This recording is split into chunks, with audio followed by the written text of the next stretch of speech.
tout est pop. Alexandre Dumont. Rebonjour. C'est jeudi société aujourd'hui. Ouais, et je vous ai amené un petit jeu de cartes très sympa qui s'appelle Onyx, qui est édité par Blue Cocker. C'est un jeu de collection pour 2 à 6 joueurs à partir de 7 ans, des parties d'environ 15 minutes. Et ici, l'objectif, c'est d'accumuler le plus de cartes possible dans nos stocks, plus que nos adversaires. Pour y arriver, on va devoir créer des collections de 4 gemmes différentes à chaque fois. Il y a des gemmes rouges, bleues, violettes et jaunes.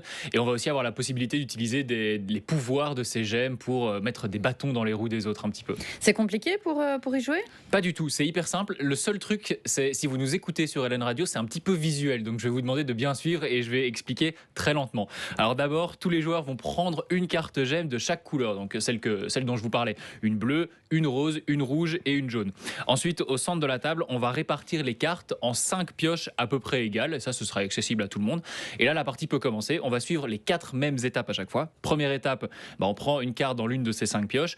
Petite subtilité, imaginons qu'on veuille prendre une gemme rouge et qu'il y ait une autre gemme rouge juste à côté, on peut la prendre aussi. Donc parfois vous pouvez prendre plusieurs cartes. Il faut un petit peu réfléchir à dans quelle pioche on va aller piocher justement. Deuxième étape, on va placer ces cartes qu'on a récupérées par-dessus celles qu'on a déjà. En faisant attention à un truc, on ne peut pas avoir 2 gemmes identiques sur un même tas. Donc si vous avez pris cette gemme rouge, vous ne pouvez pas la mettre sur une autre gemme rouge. Vous devez la mettre sur une autre couleur. Troisième étape, vous allez appliquer les effets des gemmes. En fait, chaque couleur a un petit pouvoir. Il y a un petit rappel pour vous aider, pour pas que vous les oubliez. Mais par exemple, la rouge, elle permet de détruire une carte du dessus d'une collection adverse. Donc vous pouvez aller embêter les autres. La jaune, elle vous permet de voler une carte, etc. Il y a des petits pouvoirs comme ça. Et enfin, quatrième étape, ça, si vous avez une collection qui a les 4 gemmes, vous pouvez la mettre dans votre stock. Et à la fin de la partie, celui ou celle qui a le plus de cartes dans son stock a gagné.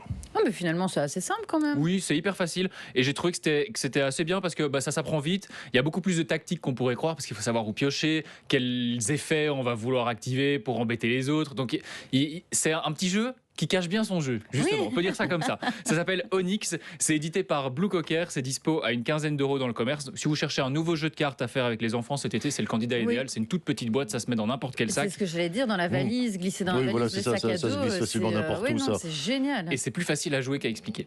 C'est plus facile, oui, ça j'imagine. Vous avez joué? Oui, bien sûr. Et vous avez gagné? Les règles, c'est 2 pages. Non, j'ai pas gagné. Vous avez...